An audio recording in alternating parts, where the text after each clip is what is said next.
I basically got into it from not knowing what I wanted to do. I started on, I think it was about 12 grand a year. It's sad that someone from a lower socioeconomic background can't afford to kind of do those bits of it. So I worked at Starbucks for weekends and stuff like that to put myself through university as well. I didn't understand what a katsu curry was, and I didn't know how to use chopsticks. I turned up to this company, which I'm currently at now still, in a full three-piece suit, smart shoes. I looked like I'd just come back from court probably.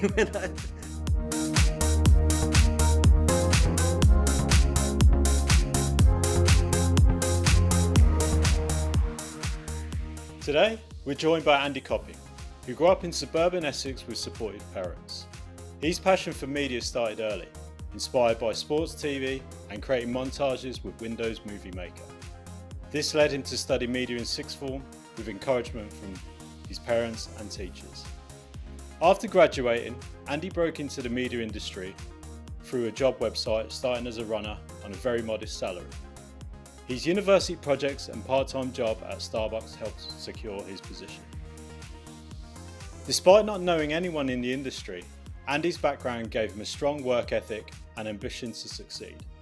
He continues to stay grounded, maintaining connections with childhood friends and roots, and now finds that experience and commitment to his roles and continuous learning brings him respect and trust in his professional life. So, Andy, would you say that kind of sums you up down to a T? Yeah, Or it's is there very. anything No, stand no, out? that's very nice. It's very pleasant. It's a nice introduction. Thank you. Yeah, no, that's all right. Always try and make sure get the right tone. Yeah, that's good. Yeah.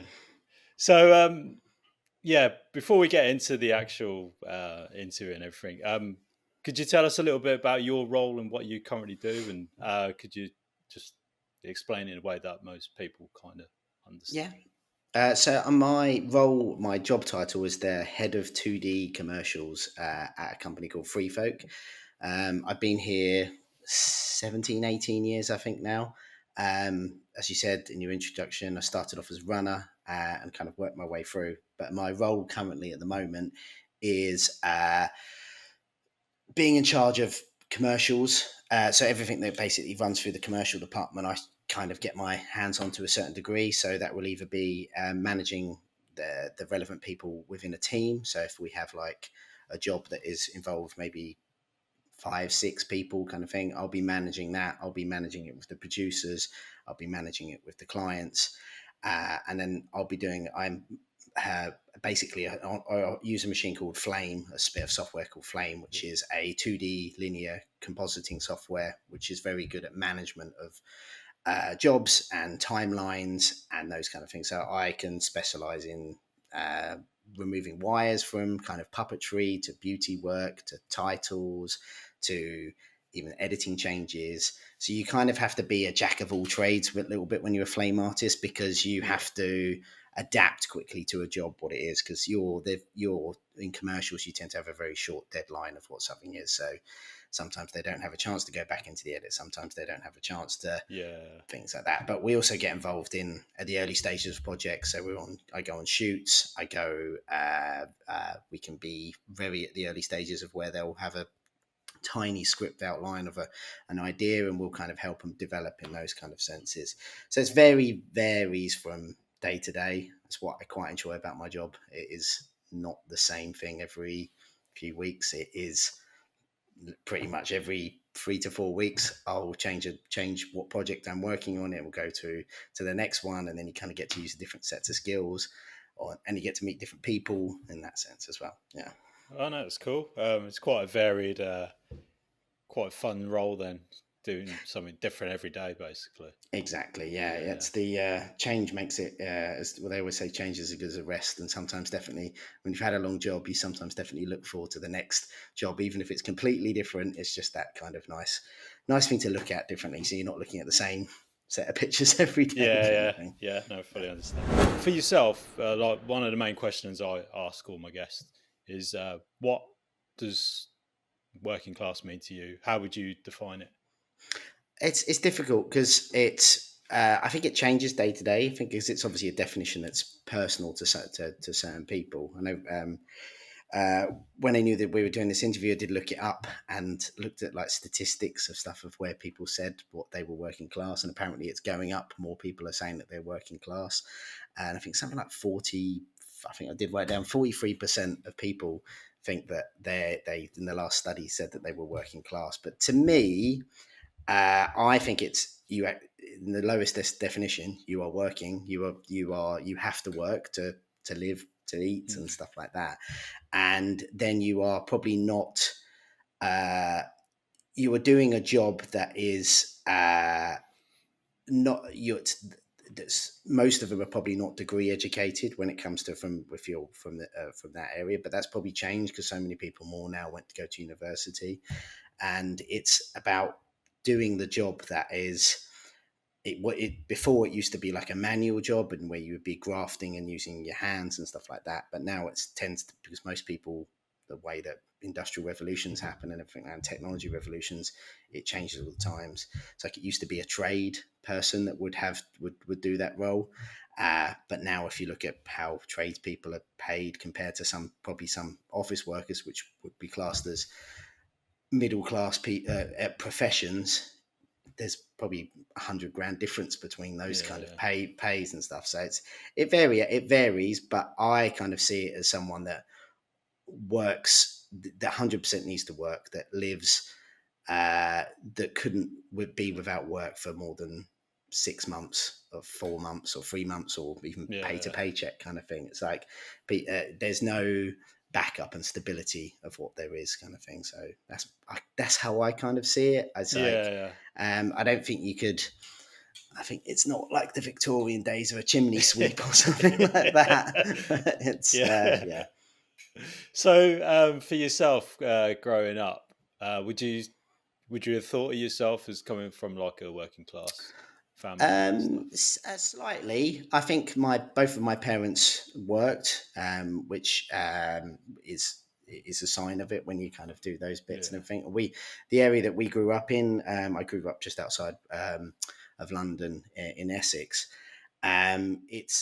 It's a mixture of different people. You have some very very nice £1 million houses, multi-million-pound houses, and then you have like council estates, and you have kind of like suburban areas as well, kind of thing. So it's definitely a mixture of type. I would have kind of put myself and my family kind of at uh, the very lower end of and on the edge of the working class kind of bit, and kind of in the middle, a bit of that yeah, grey area kind of bit where you kind of not like my parents I never kind of struggled with like not worrying where my food was coming from and everything like that. My parents always yeah, made sure that they were very hard grafters and always worked the whole entire time. So they supported me through it, which is lovely to have in that kind of yeah, sense. But I wouldn't know. I think I'd, like a lot of people, put themselves in this kind of grey box of not knowing where to go. But I'd say that we were kind of just on the edge, kind of thing. yeah, yeah.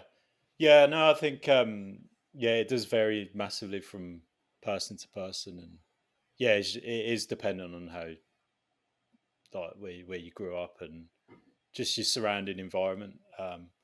But as I mentioned in your intro, you kind of learned a lot of the creative stuff yourself, Hmm. um, like with the Windows movie movie Yeah. maker. So, could you tell us a little bit about how you wanted to get into creative industries and what kind of path you took to go into where you are now? Yeah, so I basically got into it from not knowing what I wanted to do, when around probably the age of like 14, 15, 16, of going, oh, where is my skill set? Like I was never the Mm. best at reading and writing and kind of that sense kind of thing. And I always kind of was a bit artistic as a kid. I've kind of like loved to do drawings and stuff like that. And that kind of disappeared when I got through the teenage years. And then as slowly we had a computer at home, that was just like really kind of simple kind of computer kind of thing like that, where you had like free software. I think it was Windows Millennium Edition had a Windows Movie Yeah, Maker in it, and at that point you didn't have smartphones or anything like that to record everything with. So you go a lot of times if you wanted to go and edit something, you had to go and find your own footage. And I would always love the bits of end of sport shows, and they put stuff to music and then have a track and a montage of kind of bit of it, trying to work some editing out, things like that. So I used to go and find like football footage or Formula One footage or something like that, and then try and edit that to a track that I just download off the internet and try and get like a beat and kind of thing like that. And I'd be, and in a way, I get my mum to look at it afterwards, and she would go and write. I'd say, "Can you put down a score of what you think this is and what it is?" Because they kind of, so almost like in a way of trying to get like a client feedback of stuff. Yeah. And then I was quite lucky that when I went to sixth form, my sister went a few years before me to the same sixth form, which was based on from our school. They offered media studies there, so I got to see my sister. She was making a student film kind of thing, and then I kind of really liked the idea of that, and then that kind of gave me the inspiration to go, oh, you know what, I should go and do that. And there was only a small part of media studies, the A level degree and the AS level, that you actually got to your hands on and stuff. Most of it was kind of theoretical stuff, learning what mise en scène means and stuff like that.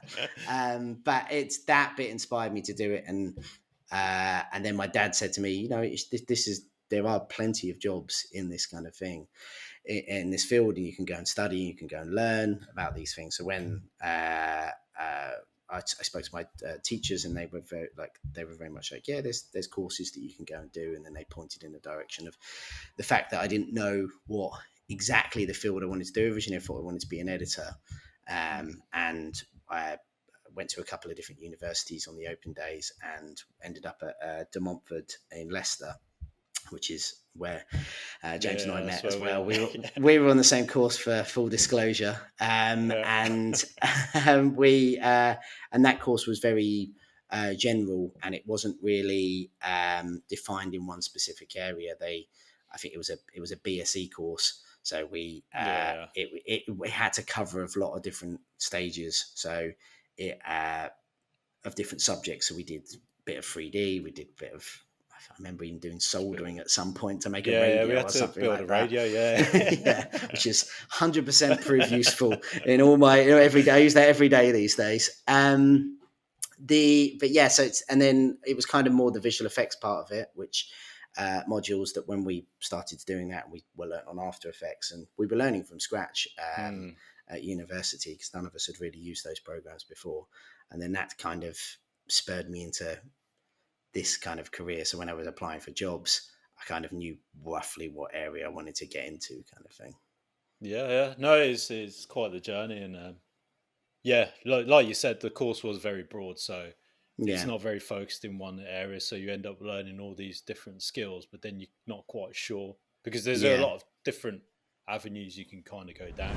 Could you tell us a little bit about your route into getting your runner role? Because it's quite interesting when we'd spoken about how you managed to get that. So when I left university, I basically joined a website called Production Base, which was, I'm pretty sure it still exists. It was like a job posting website where you could put your CV and you could put your experience and stuff, and it's very tailored to the media industry at the time of starting roles. And I put on there, I went down the route of kind of showing that I'd worked in service industries before. So that I worked in Starbucks, because I knew I was kind of probably applying for roles that would be possibly making teas and making coffees and talking to clients and taking orders. So I kind of... So did you know about what the role would entail? I knew there was... I'd done a little tiny bit of research, basically knowing what runners do on more... It was more aimed at like what they would do on film sets and stuff like that. And so I kind of tailored myself into more of the role that it would be, knowing that my experience wasn't, I could immediately go into a job and kind of go, this is what I can do. I've kind of tailored it into kind of someone that you could be useful. As I said before, is that kind of a jack of all trades kind of thing. and I put down different interests, and I even put down like DIY and stuff like that that I was really interested in, Yeah. knowing that someone, if you go and work for a small company, you probably be going and do those things. I also did work experience when we were in senior school, and I did it at a place that installed like TV video monitors for like Oh, okay. for stuff, and so I knew what that a little bit was. So I kind of put that in the forefront of it, and like said that what I could do, kind of thing, and like of those bits and stuff. And they also put down that we'd James and I worked on a local film that was connection for our university, which we made a zombie film that someone else shot, and we did some We work just on did it as some well. like After Effects, like After zombie effects of eyes. zombie eyes and stuff like Yeah. that, and some gunshots and splatters and some muzzle Yeah. flashes. But I kind of put that down into the route that we'd gone and found that job, and then we Mhm. were working with clients and working with found the footage that someone else had shot, and we were doing reviews and stuff like that. So I kind of tailored it into that kind of mode where I was like, knowing that if someone read it, they might go, okay, this person could be useful, kind of thing. Yeah. Quite And I proactive. Yeah. Yeah, and I was quite lucky that I think it all comes down to luck. These kind of things. I'm very uh, lucky to the fact where I live. A lot of it's only like it was only like an hour and 10 minutes away from walking to the train station and getting into Soho, which was where at the time lots of the media companies were based, the post production companies were based. So I kind of put that on there, and that I was willing to travel in and kind of Yeah. not having to relocate, which I know sometimes people, when they apply for jobs, that's the one thing that they, either the employee or the employer, kind of struggle with, of kind of making sure someone is fully committed to the kind of that area.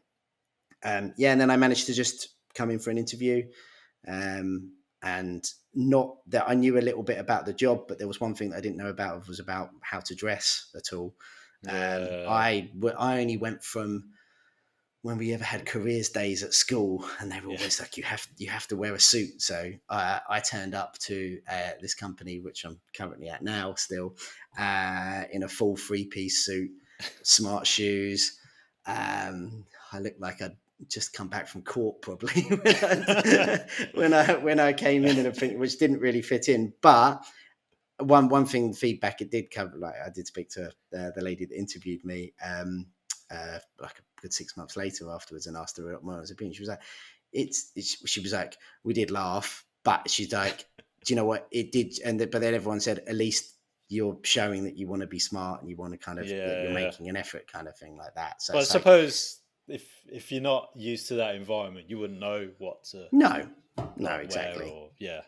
Yeah, which is probably less of a there's probably less of a case now. Like, it makes me sound like a really old man, but there was less information out there of the internet, and kind of Yeah. those things of how to turn up to an interview and stuff, and everything. So, but yeah, no, it's I think even sometimes now on job interviews it says what, like a Oh, like the the dress attire. code of Yeah, stuff dress like code. that. Yeah. So which is good, because it stops people doing coming in the wrong way, or spending a fortune on some clothes that they probably don't own, or something like that they Yeah, don't yeah. need to, that would No, never no, it's wear it, good that that they kind of do thing. that because I think, yeah, look, I think back when we were looking for work, you just don't know. Like, no one tells Yeah, you this unless you obviously know someone who works there.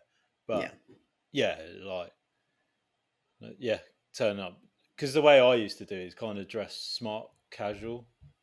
Because, yeah, I didn't own a suit. Like, when yeah, just, I think the only suit I had was when I was graduating, but I didn't have a suit to go out for job interviews. So, yeah, like you said, it would have been a case of me having to go out and buy something specifically for yeah, that job interview. And if there are people out there who aren't in a financial position to do that, it's a layer of stress for them, isn't it? But yeah, exactly, yeah, with companies now able to specify the attire that you should wear, then it's one less thing to worry about, and then you can yeah. focus on the interview and stuff like that. Then, Or even now, probably, if I was going to give someone advice that was going to have a look at a company's social media page, oh, they'll okay, they'll show pictures of what people will be wearing, and on there, yeah, and you can kind of get an idea of what it is, of how to dress and everything. And then it's like, obviously don't look at the Halloween party pictures or anything Yeah, like that. yeah, yeah. You've been at this company now like 17 years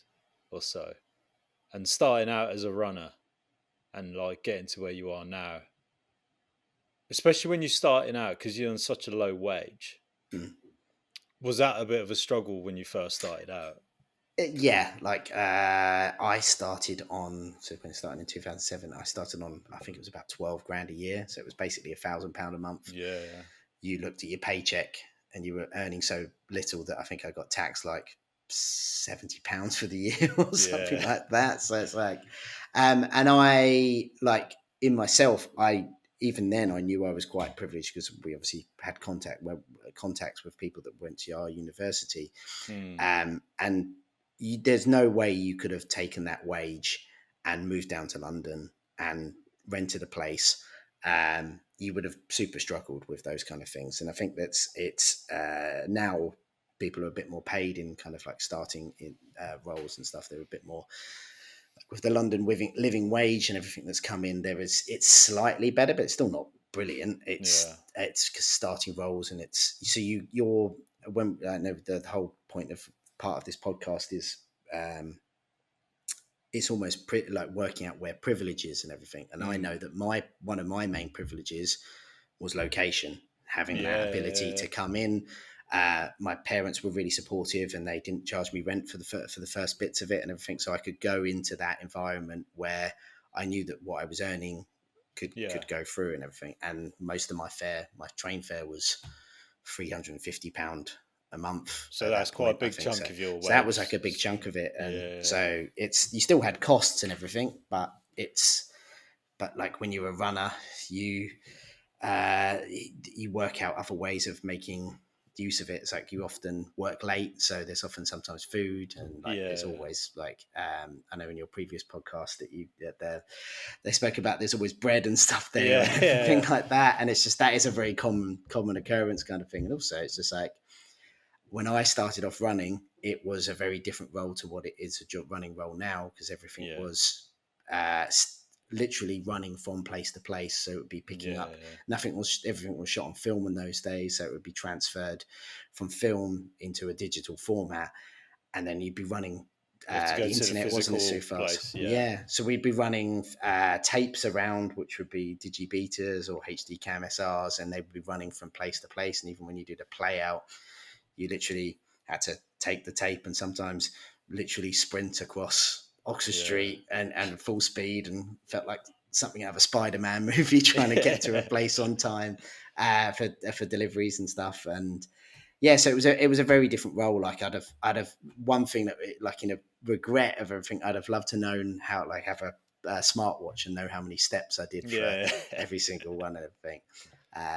Yeah, but So no, how's it's, the it's runner role differ now then compared to when you did it? So I think a lot of it is client. Well, it's definitely since COVID, clients are less in. There's a lot more presentations and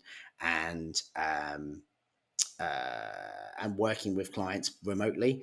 So Mm, either you'll do a session on Zoom or something like that. So it means less clients come into offices. So it means runners get a bit more opportunity to stay inside the building. They're not having to pick up drives and tapes as much between places.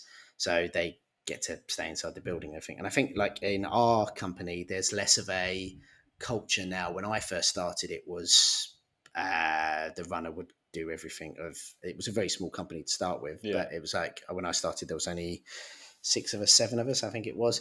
So I would still go around, make people teas and kind of be like that. Now they've tried to make it less of a hierarchical, I think that's the word. So Yeah. it's like everyone goes and makes their own teas, and if you've Oh, got okay. clients, then So kind it's of a bit in more that level, sense it's a bit more bit level more playing level and fields. balance. Yeah. Yeah, I think because I think the 90s and early 2000s, I think there was definitely this they gave a bit of more of an aura to people of kind of like Yeah. the people doing the jobs that we do now were gods or something like that. It's and then as I got into the industry, that was definitely they wanted to stop people making it feel like that kind of thing like that, which Yeah. was I think good because I think So there some is more of people a conscious effort now then that Oh, companies just 100%. Yeah, I yeah think like everyone wants, whether in my experience, it's where probably I've only worked with one in this company. So I can't speak for any other company, but I know we definitely tried to make sure that everyone was level playing fields. It's like we always try and make sure that no one is above their station, and everyone, yeah if ever, like with anything that you do creatively, you sometimes really want other people's opinions because you get snow blindness and not understand mm, what the things you're doing. So if anyone is about and I'm unsure about something, it doesn't matter who they are, I'll always go, what do you think of this? Does this look right? And sometimes a lot yeah of our job is getting away with something of like, can you get away with something you've pasted with a dodgy tree or something yeah like that, yeah everything like that. So it's just that it's working out what you can actually do, kind of thing. But yeah, the roles of runners have definitely changed um, over time, but they're still, you still have to make a decent cup of tea. I was yeah when we did our chat with James and I chatted before. I chatted about a CV that I saw once for a runner role that had uh, multiple different shades of brown all around the edge of it, and then on the CV it said, "Sir, when I come in for my interview, circle the color that you want your tea color is," and kind of that. So it's like that's someone that was like applied for a job and was just like, you know what, I know that their tea is important for some yeah people, so getting it right and everything. But because you've been there now 17 years, so you would have seen people come and go. Have you mhm. ever experienced or seen people from certain backgrounds where okay they're struggling here because of their background and stuff like that? Yeah, there.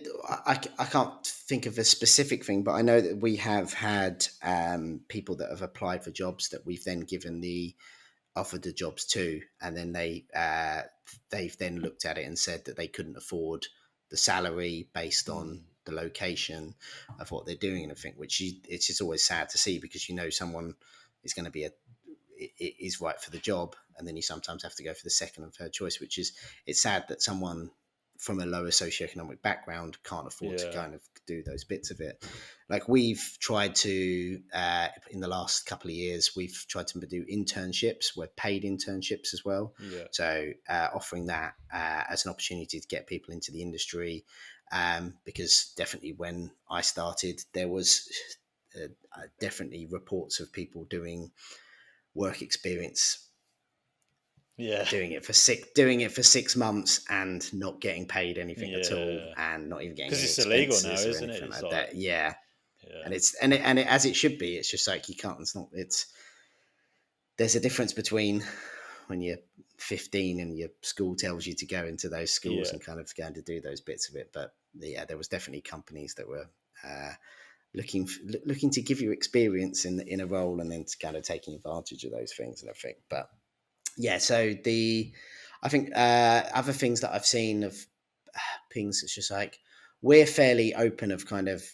employing people from any background. We're not, we try and not be in any kind of way discriminative of anything. That's the way everyone should be. But it's, I'm not sure if that's the same with every company, but it's like yeah, yeah, from like the only thing we'll ever ask is just everyone can communicate with each other to make sure everyone is on the same page and everything like that. It's like I'd yeah, say the only times where we've kind of struggled is where you sometimes have we do a lot of working with people remotely now, especially since COVID.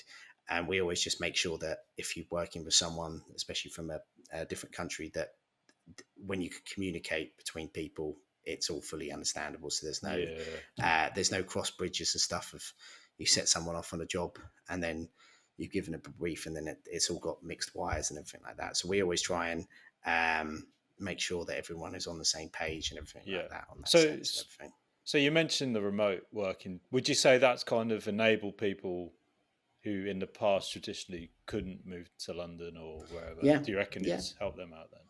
100%. Even to the extent when COVID, we worked with someone that was disabled, and they said it was the COVID was a life changer for them because they could work from home and there Mm. wasn't that ability, there wasn't that problem of coming into an office, and Yeah, they said I was chatting to them. They said they felt the most equal they've ever felt in life, because Okay. everyone was on the same page of those kind of things. I also think that uh, the only barrier to that element is having the equipment to work at home, of having a laptop, having the Yeah. right monitors and the tablets and the pens, or if you're working in production side of thing, that element to it, you could it's just basically having the cost ability to have a laptop in this sense. But yeah, it's I think COVID's helped a great deal for certain people, and I feel probably you could probably break into the industry now by not being anywhere near an area, and you could go and work remotely. You could go and work in another country and Yeah. work back from there. So I think it's the working remote thing is great for definitely stepping into the industry. Even in things like Fiverr, their online website where people can Yeah. go and Yeah. do things. That's like people can build up a profile of doing jobs that for a cheap amount, and then they can get a little bit of a client base going and stuff. So it's just like it's not there's the lovely advantages of technology, and especially like Fiverr, you got the gig economy, and you've got LinkedIn, and people very much searching. Like you definitely feel like some people are like working. They're like they're always busy because they're going from job to job to job, and these Yeah. people are sometimes straight out of university. Sometimes people haven't even gone to university. Some people have gone learnt the course, the things themselves off of YouTube, which is great that you can go and do that. Yeah. Yeah. No, You could it's go and makes learn a sense. complete and utter career off of for free, and like Nuke, for example, offers, and DaVinci Resolve offer Yeah. completely free software to download and train. And it's like So that's amazing. yeah, on the topic of education, then would you say, because obviously we both went to university, and at that time it was the only real place you could learn to do what you do now. But with the likes of YouTube and all these different individuals making their own tutorials and putting it out there, would you say degrees are still valid, especially in creative industries, or not? Yeah, I think there are. I think it depends on the person. The cost of university now is exponential. It's just like the cost of living is to go out and do those things, and the amount of loans you'd have to take out.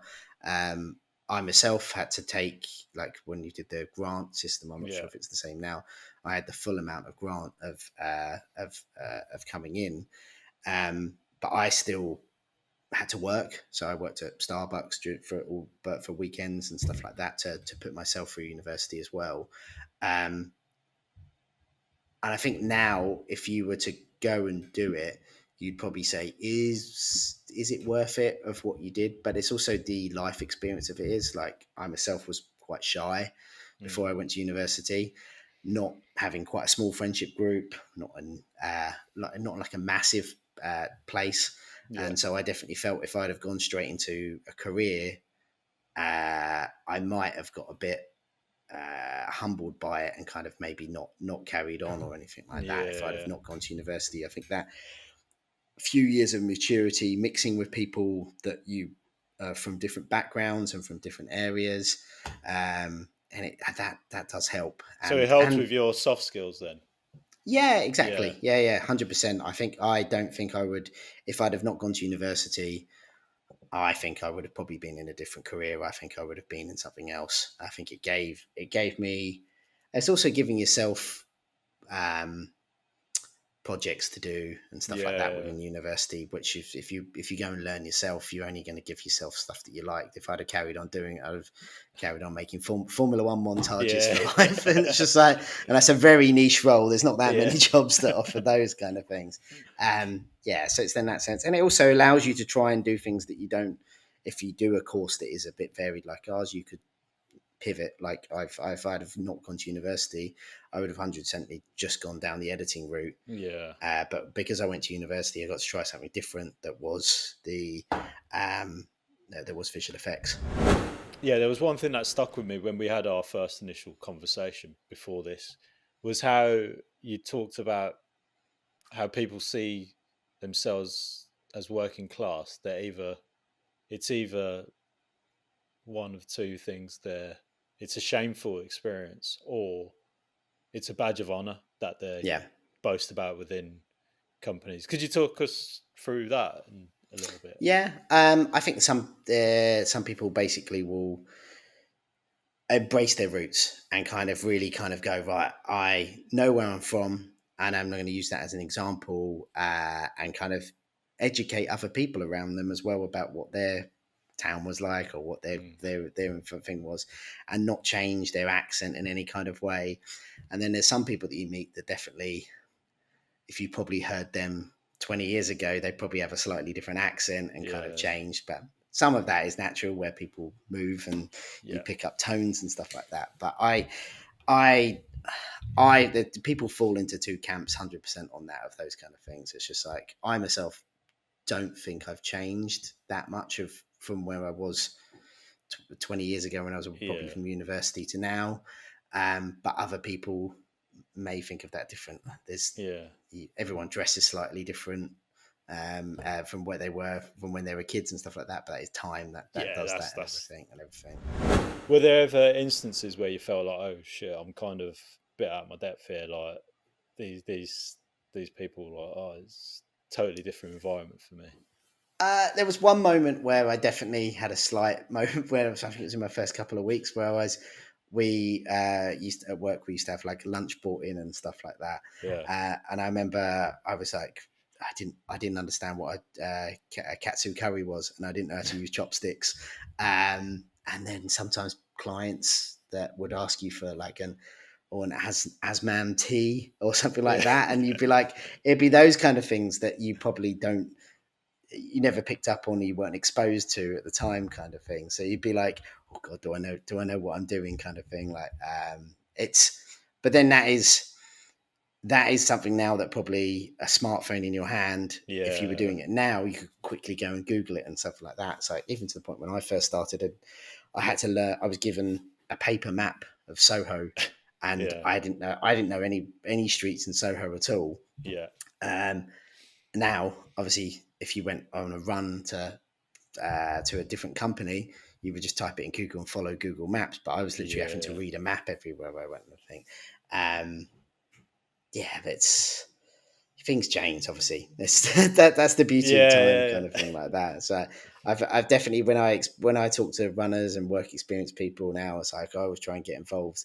in meeting people and trying to evaluate if they're going to be right and fitting into the company, kind of thing. And yeah. whenever I talk, I always sound like an old man when I go to it. It's just Is there a slightly different attitude in terms of like the Gen Z going into work? Because I remember it's probably like yourself when you first start, you'd be working all the hours just to kind of prove yourself and hmm. just like put the hours in.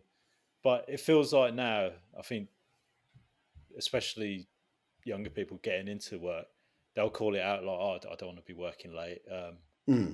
or do the extra hours. Is that something that you're finding that you've Uh, noticed? I've a couple of times, but then for as many times you do see it, you see 80% of the people committed to it and kind of going through Yeah, it and everything. I think sometimes people's bad experiences of and word of mouth follows more than people's good experiences. And I think yeah, everyone likes to harper back to I know even when I was working, people would say to me, oh, in my day, I was doing this and doing that, kind of yeah, thing. Um, but it's also, I think people have got, people respect their own times. I think COVID did that as well. They appreciate yeah, what their free time is like and what they do and everything. But it's like, realistically, you do still have to put hard graft into yeah, to to work, and it's not even the jobs that we do. Sometimes the hard work comes in at odd times. It's just mm, like the way that the system works is, someone, if you send something out for a review at the end of the day, say tonight, that might not end up on someone's big important desk, where it goes through five yeah, different people, and then it goes back through those five people, all the feedbacks, and it sometimes doesn't get back till 5 o'clock, and someone says, oh, I need to see it the next day. So sometimes you're working odd shifts of hours and stuff like yeah, that.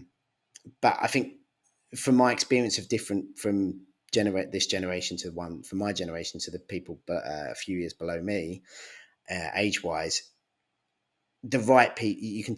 There are 100% still people with exactly the same attitudes and everything Yeah. like that, and So it's I think more of an attitude thing rather than a yeah, generational thing. I think it's down to personalities. I'm 100% sure there are multiple people that were like that in when we were young, and multiple people after that kind of thing. It's just like it's having that desire to go and do it, and you can tell some people's real desire when you start working with them. You can tell that they really want to do it and they're really keen to do stuff.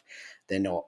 Uh, they're not giving you their finish shot at exactly 6 o'clock. They're giving you their finish shot at like 3:30 because they know that they can get something else to do, kind of thing. There's Yeah. that kind of element of it where you kind of like they're not they want to progress, and you can tell fairly on who's going to be good and who's not going to be good, even from a running stage as well. Working with people like I've gone for a few roles in this company, Mm. going up to where I am now, and you tend to have the person replace you in stages, kind of thing, so you can see the people behind you, and the people that have come after me, they're shoot supervisors, they're heads of departments in different areas and stuff like Yeah. that now, and in this company and in other companies, kind of thing, and which is always nice to see because they've been there 10 years and etc., kind of thing, so Yeah. they've put the effort in, and you could tell early on they were the people that, like myself, they didn't have to go and make someone a cup of tea but I would, the way I always learned was I would always go, I'll go and do something nice for someone, make them Yeah. a cup of tea or bring some biscuits or something, and then you go and sit with them, learn off of them, see what they're Yeah. up Yeah. to, and also you get on the if you just sit and watch someone work, if you've got the right mind, you can pick up on it, pick up on hand movements of what they're doing on, like Yeah. what I was trying to learn and everything. But yeah, it's also if you're nice to people, people will give you a chance. People will be like, you know Yeah. what, that person needs a chance to get through, and like let's give them a go at doing this kind of thing. And it's just like, and yeah, it's good. So so have you ever found like people from a working class background that you've worked with in the past have this certain drive about them and they're willing to Yeah, go above and beyond? yeah, yeah. I think you're more likely to succeed if you might not necessarily get your foot through the door of initial kind of usual thing, initial step kind Yeah. of thing, but it's once you're there, it's easy to prove yourself. It's just like everyone's well, you might it might take longer to get into the door, but once you're there, you prove your point by working hard. I think Mm. that's the part of it. It's just like we're quite a small company from the whole entire time, so any people that would be there just based on who they know would get found out fairly quickly, kind of thing, because Yeah. if you're just hanging on the coattails of someone and being quite lazy like that, it's just like in our company we have had people that have come in through friends of friends, but those people have also been around for years, and Yeah. they're now doing the work, kind of thing. So it's like you might get a advantage by the person that you know, but But you still got to prove you've still yourself. got to Yeah. do the job, kind of thing. It's you've Yeah. still got to your results. You can't in a small company. There's no place to hide in that sense, kind of thing. But like in the same way that when people that are as you say, from working class backgrounds and everything, it also might be a case that they of an evening might not as haven't like go, oh, I haven't got parents' money to go out or Yeah. something in an evening, kind of thing. So they might go, you know what, I'm going to stay for a couple of hours, do some extra work, and that gets noticed as well. And it's Yeah. just like it's a place to go. It's just like and yeah, it's good. It's good in the sense like in that. Like I definitely when I started this role, I took on archiving roles from the people, the other flame ops, because I knew it would get me on the machine. It would also Yeah. allow me to look at what the work was being done. I could sit down at the end of the day, have a chat with someone. I knew that in those days it was tape archiving, so you literally Yeah. had to Physically take a put it in. tape, Yeah. physically take a tape, put it in, wait for it to finish, for you to take the next tape out to put the next one in. So you'd Yeah. sometimes be sitting there 120 minutes. So you'd I be bet. sitting there, and it would be a chance to learn on other things, and people would appreciate that kind of thing as well. And it's just Yeah. like, and sometimes you got dinner out of it as well, kind of thing. So you could sit there and kind of enjoy that, which is like a good way of Yeah, getting no, fed as no, well. Yeah, which makes a difference if you're not earning a lot of money, and it's just yeah, like you're definitely, getting paid for to do something that someone else 100% wouldn't want to do. yeah. Someone, yeah. We're coming up towards the end of this interview now. Um, One of the things, is there any kind of like advice that you would give anyone from working class or low socioeconomic backgrounds wanting to get into creative industries? I'd say put yourself out there. I would say definitely make yourself social media pages, Instagram pages, YouTube pages, and have a small body of work that people can click through. People like CVs and everything like that that you can see something visual and you can see an idea of it, and also get experience in, like myself, working in an industry and in a slightly different industry of working in a coffee shop or something like Yeah, that, because it shows you're a it's got the normal, transferable approachable person skills. and Yeah, transferable skills. And I would say don't be shy to send emails to people, which is like if you have a look on uh, if you have a look on a website and you see that who's applying for jobs or something like that, and really get into like say, oh, okay, this person has done this commercial or this film, and you're looking for a chance to do it, just send them your CV and stuff like that. You never know. It's like sometimes multiple things going out.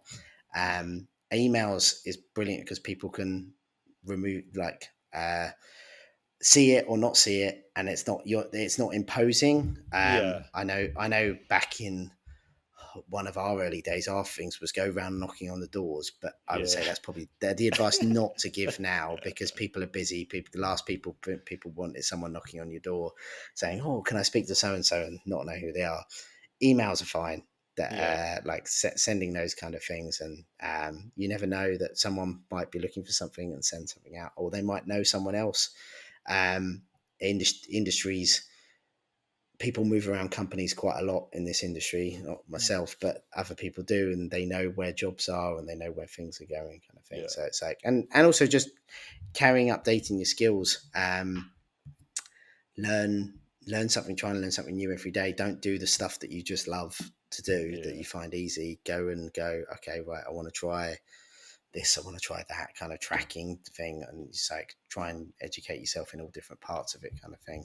And also having a varied knowledge as well of mm, subjects. As I know from my career, I'm doing adverts for multiple different products, and having to know what certain things mean. I think so. Don't close yourself off just the things you're interested in. Listen to other podcasts and make sure you kind of have it up there and kind of current events and what's going on in the world and everything like yeah. that. That's great. It was you really touched upon some really cool topics in that. I think whoever watches this, hopefully they'll gain quite a lot. Do you have any like social media presence or anything where people reach out? I'd say go through our company, which are my company's Free Folk that I work for and everything, and that's where all our stuff is. I need to at some point get on LinkedIn. I've not done that. I know James. Yeah, James has I always keep said banging on about it to you. you You're keep not it on on banging LinkedIn. on about it. It's like I need to get on that world of expanding my knowledge and Yeah, connections and everything like that. But I will eventually do something like that. But yeah, my company is the Free Folk that I work for, and that's where you'd see my work. okay, cool. Yeah, thanks again for that, Andy. Thanks for tuning into this episode of Initial Step. If you resonate with the stories we share and have a similar background you'd like to talk about, we'd love to hear from you. Get in touch and maybe you'll be featured in an upcoming episode. Don't forget to like, subscribe, and hit the notification bell so you never miss an update. And be sure to check out our previous episodes for more inspiring stories. And until next time, I'll see you on the next one.